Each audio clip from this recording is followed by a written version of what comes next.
ഒരു വാളൊന്ന് വാങ്ങിക്കണം. പത്രോസ് നോക്കിയപ്പോൾ കുറച്ച് കൂടുതലുണ്ടായിരുന്നു, അതുകൊണ്ട് പുള്ളി 2 എണ്ണം വാങ്ങി. അതും കൊണ്ടാ ഗെത്സമനയിൽ പോകുന്നത്. പത്രോസ് വഴിയിലെല്ലാം വിചാരിച്ചാണ് ഇതുവരെ ഇങ്ങനെ ഒന്നും പറഞ്ഞിട്ടില്ല, ഇന്ന് വാള്, ഒരു പേനക്കത്തിയത് വാള്, അതുമായിട്ടാ പോകുന്നത്. അപ്പോഴാണ് കർത്താവിനെ പിടിക്കാനായിട്ട് ആൾക്കാർ വരുന്നത്. പത്രോസ് വിചാരിച്ചു ഇതിനായിരിക്കും, വേറെ എന്തിനായിരിക്കും, ഇതിനായിരിക്കും എന്ന് പറഞ്ഞു.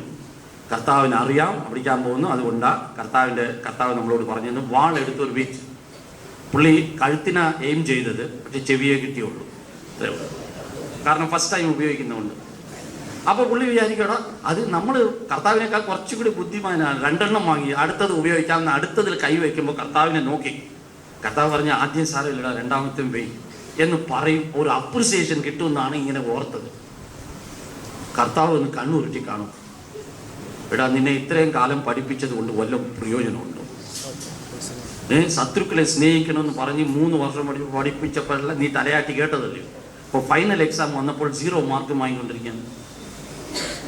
നീ ഈ കത്തി എടുത്തോണ്ട് അവനെ ഉപയോഗിച്ചത് കർത്താവ് അംഗീകരിച്ചില്ല. അതുകൊണ്ടാണ് പുള്ളി 2ാമത്തെ കത്തി എടുക്കാത്തത്. ഇല്ലെങ്കിൽ ആദ്യം ഒരു ട്രെയിനിങ് കിട്ടിയല്ലേ, അടുത്തത് വെച്ചതന്നെ. നമ്മൾ ഓർത്ത് നോക്കണം, എന്തുകൊണ്ടാണ് കർത്താവ് കൊണ്ടുവരാൻ പറഞ്ഞത്? പാവം പത്രോസിനെ, ചുമ്മാ കിടന്ന പത്രോസിനെ പിടിച്ച് നീ വാള് വാങ്ങിക്കോ എന്ന് പറഞ്ഞിട്ട് വാള് ഉപയോഗിക്കേണ്ട ഒരു അവസരം വന്നപ്പോൾ കർത്താവ് അവനെ അനുവദിച്ചില്ല. What justice? ജസ്റ്റിസ് ഈസ്, പത്രോസിന്റെ കയ്യിൽ വാൾ ഇല്ലായിരുന്നെങ്കിൽ അവനൊന്നും ചെയ്യത്തില്ലായിരുന്നു. മനസ്സിലായോ? വാളില്ലായിരുന്നെങ്കിൽ അവനൊന്നും ചെയ്യത്തില്ലായിരുന്നു. കർത്താവ് യേശുവിനെ എല്ലാവരും പിടിക്കുന്ന സമയത്ത് അങ്ങോട്ടും ഇങ്ങോട്ടും നോക്കിക്കണോ, വല്ലതും ഉണ്ടെങ്കിൽ ചെയ്യാമായിരുന്നു. ഒന്നുമില്ല. അറ്റ്ലീസ്റ്റ് അവന്റെ മനസ്സ് എങ്ങനെയായിരുന്നെങ്കിലും പാസ് മാർക്ക് കിട്ടിയെന്നെ. പക്ഷേ കയ്യിൽ അത് ഇരുന്നത് കൊണ്ടാണ് അവന്റെ തനി നിറം പുറത്തു വന്നത്. ഇന്ന് പലരുടെ കയ്യിലും കാശില്ലെങ്കിലും വലിയ കുഴപ്പമൊന്നുമില്ല. കാശുള്ളപ്പോൾ കർത്താവിനെയും പറഞ്ഞ്, കർത്താവല്ലേ കൊടുത്തത്, കർത്താവ് കൊടുത്തത് ഉപയോഗിച്ച എന്നാ എന്ന് പറഞ്ഞുകൊണ്ട് വിവസ്ഥയില്ലാത്ത കാര്യങ്ങൾ ചെയ്യുന്നതിന് കർത്താവിൻ്റെ പേര് വിളിക്കരുത്. കർത്താവ് ചിലപ്പോൾ കാശ് കയ്യിൽ കൊടുക്കുന്നതോ ഇതിനായിരിക്കും. For this to know your true colour. കർത്താവിനറിയാം നമ്മളെ, പക്ഷെ നമുക്ക് തന്നെ നമ്മളെ അറിയണം. നമുക്ക് തന്നെ നമ്മളെ അറിയണം. പത്രോസ് കറങ്ങിയതിൻ്റെ ഒരു ഭാവം അതും കൂടെ ആയിരിക്കും. ഞാൻ ഇത്രയും മോശമായി പോയില്ല, ഇവളെല്ലാം കേട്ടിട്ട് അവൻ്റെ ചെവിയും പിടിച്ച് വെട്ടി, എന്നാ പ്രയോജനം എന്ന് പറഞ്ഞ് രാത്രിയെല്ലാം അവൻ കിടന്ന് കരഞ്ഞു. നമുക്ക് തന്നെ നമ്മെക്കുറിച്ച് അറിയണം. അതുകൊണ്ട് കർത്താവ്, ഞാൻ പറയാൻ വന്നത്, കൊടുക്കണം എന്ന് പറയുന്നത് it is A new testament principle. ആ കൊടുക്കുമ്പോൾ കുറഞ്ഞു പോകും, ഇത് വർദ്ധിപ്പിക്കണം എന്ന് പറയുന്നത് please please believers, please listen. It is not from God. It's not. അപ്പോൾ കയ്യിൽ ദൈവം കൊടുക്കുന്നത് ഇത് ദൈവം കൊടുത്തതാണ്. ദൈവം എങ്ങനെ ഉപയോഗിക്കാൻ പറയുന്നു എന്നനുസരിച്ച് ഉപയോഗിക്കാനാണ് നമ്മളെക്കുറിച്ച് ദൈവം ആഗ്രഹിക്കുന്നത്. It is given by God, owned by God, to be used for God. അതാണ് പ്രിൻസിപ്പിൾ.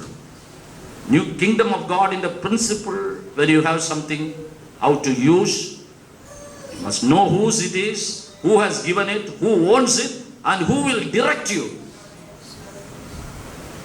അതാണ് നമ്മൾ മനസ്സിലാക്കേണ്ടത്.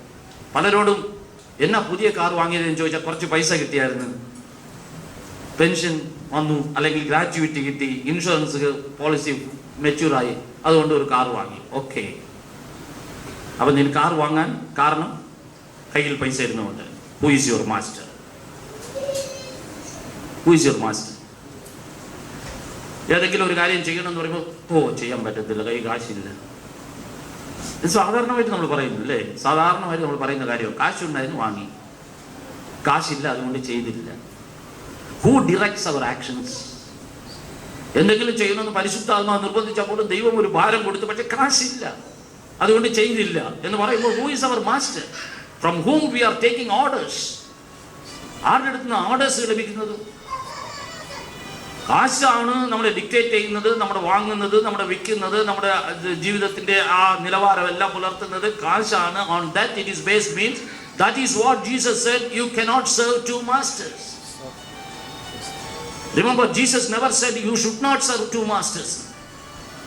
You should not serve two masters എന്ന് പറഞ്ഞാൽ നിങ്ങൾ രണ്ടുപേരെയും സേവിക്കരുതേ എന്ന് കർത്താവ് പറഞ്ഞാൽ സേവിക്കാൻ സാധിക്കും, പക്ഷെ ട്രൈ ചെയ്യേണ്ട.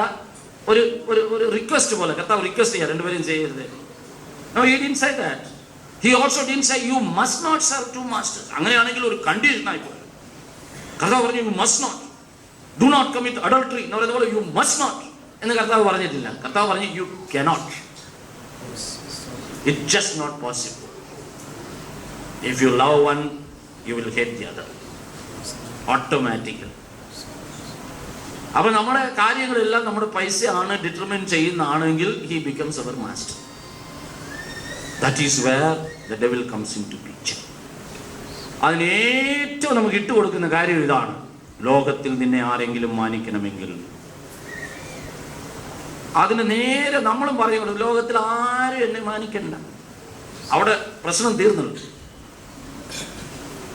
നമ്മളെല്ലാവരും മാനിക്കണമെന്ന് ആഗ്രഹിച്ചു. So the kingdom of God നമ്മളെ എങ്ങനെ പൈസ ഉപയോഗിക്കണം എന്നുള്ള കാര്യങ്ങൾ പറഞ്ഞു കൊടുക്കുന്നത്. കാരണം we must know what to do with that. അപ്പൊ മണിയെ കൊണ്ട് ചെയ്യാനുള്ള ഒറ്റ കാര്യം എന്ന് പറഞ്ഞാൽ ഗിവ്. കാരണം the kingdom of God operates on the principle give and receive from him. World says buy at a small price, sell at a high price, profit loss. ഇതാണ് വേൾഡിന്റെ trade. Buy and sell, buy and sell, buy at a lower rate, sell at a higher rate, give to interest, put it in the areas where you can double it, triple it, all that. But ദൈവത്തിന്റെ വചനം പറയുന്നത് give and receive. ആ give എന്ന് പറയുമ്പോഴും നമ്മൾ മനസ്സിലാക്കേണ്ട ഒരു കാര്യം, ഇന്ന് ലോകത്തിന് മുമ്പ് ക്രിസ്തീയ സമൂഹം വളരെ അവഗണിക്കപ്പെടുന്നതിന്റെ ഒരു കാരണം lavish style. Lavish style. യേശു ക്രിസ്തുവിന്റെ ശിഷ്യന്മാരെന്ന് പറഞ്ഞുകൊണ്ട് നമ്മൾ ലാവിഷായിട്ട് ജീവിച്ചു കഴിഞ്ഞാൽ ലോകം നമ്മളെ മാനിക്കാൻ പോകുന്നില്ല. അതാണ് ആദ്യം ഞാൻ ഫിഷിന്റെ കാര്യം കുറിച്ച് പറഞ്ഞത്. നമ്മൾ ഇവിടെ കേൾക്കുന്നത് ഒന്ന്, ജീവിക്കുന്നത് വേറൊരു വിധത്തിലാണെങ്കിൽ കർത്താവിന്റെ വചനം നമ്മുടെ കയ്യിലും അത് ആർക്ക് വേണമെങ്കിലും കിട്ടും, ആര് വേണമെങ്കിലും വായിക്കാം, ആര് വേണമെങ്കിലും നമ്മളോട് ചോദ്യം ചെയ്യാം എങ്ങനെയാണോ യേശു ജീവിച്ചത് എന്ന് ചോദിക്കാം. അന്ന് ഫിഷിനുള്ള ഒറ്റ ആഗ്രഹം ഇതായിരുന്നു, തങ്ങൾ എന്ത് കൊടുക്കേണ്ടി വന്നാലും, ജീവൻ കൊടുക്കേണ്ടി വന്നാലും കർത്താവിന്റെ നാമം ഉയർത്തപ്പെടണം. God's name should be honored.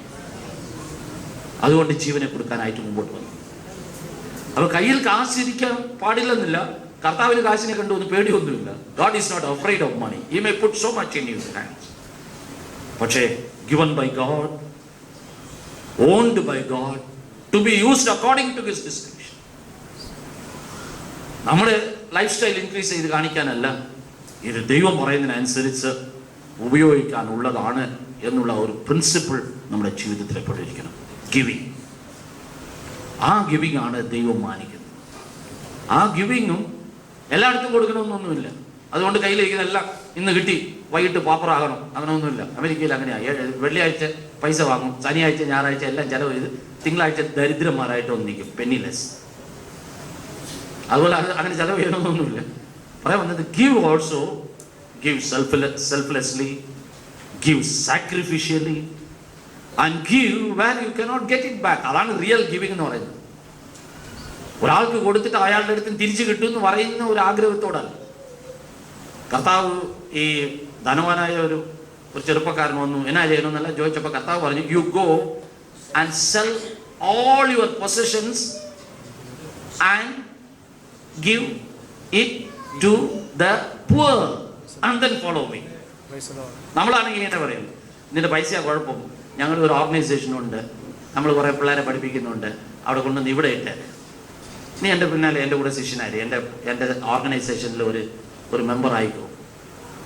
അല്ല, God said, I don't want your money, I want you. Go, sell, give it to the poor. വേറെ പുസ്തകത്തിൽ ആർക്കെങ്കിലും പൈസ കൊടുക്കണമെന്ന് ഒരു ആഹ്വാനം ഉണ്ടെങ്കിൽ to the needy, to the poor, not to the greedy, not to the people who live in lavish style. പൂറിന് കൊടുക്കണം. തിരിച്ചു കൊടുക്കാൻ വകയില്ലാത്തവന് കൊടുക്കണം, സെൽഫ്ലെസ്ലി കൊടുക്കണം, സാക്രിഫിഷ്യലി കൊടുക്കണം. ഇതെല്ലാമാണ് സ്പിരിച്വൽ ഗിവിങ്ങിൻ്റെ ഉള്ളത്. പക്ഷെ ഇന്ന് രാത്രി